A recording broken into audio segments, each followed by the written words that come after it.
క్రీస్తునాథుని యందు మిగిలి ప్రియమైన సహోదరి సహోదరులారా, జీవస్వరం అనుదిన దైవవాక్య సందేశంలోనికి మీకందరికీ స్వాగతం. మార్కు సువార్త 4వ అధ్యాయము 8వ వాక్యం.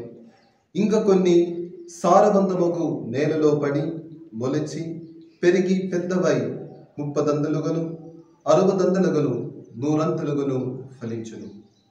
ప్రియులారా, నేటి సువార్త మన జీవితాలను మన హృదయాలను సారవంతమైన నేలగా మలచాలని మనకు ఆదేశిస్తుంది.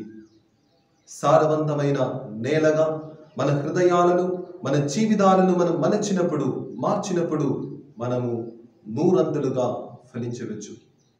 ఎలాగా మన జీవితాలను మన హృదయాలను మనం సారవంతమైన నేలగా మలచవచ్చు? వాక్యం మనకు సెలవిస్తుంది. అపోస్తలుల కార్యములు 2వ అధ్యాయము 38వ వాక్యం. మీరు హృదయ పరివర్తన చెంది మీ పాప పరిహారములకై ప్రతి ఒక్కడు యేసుక్రీస్తు నామమున జ్ఞాన స్నానము పొందవలెను. అప్పుడు మీరు దేవుని వరముగు పవిత్రాత్మను పొందుదురు.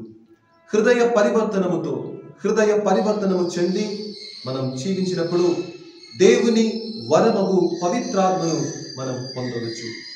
దేవుని వరమగు పవిత్రాత్మను మనం పొందినప్పుడు ఆ పవిత్రాత్మ దేవుడు మన హృదయాలను మన జీవితాలను దేవుడు నివసించే ఒక ఆలయముగా మారుస్తుంది. అలా దేవుడు నివసించే ఆలయముగా మనం మారినప్పుడు మన జీవితములు 100 అంతలుగా ఫలిస్తుంది. కాబట్టి ప్రియులారా, హృదయ పరివర్తనముతో మన హృదయాలను మలచి మన హృదయాలను మార్చి 100 అంతలుగా ఫలింపచేయుటకు మనం కరుణామయుడైన యేసు ప్రభునితో ప్రార్థిద్దాం. దేవుడు మనలందరినీ నిండుగా దీవించునుగాక. ఆమేన్.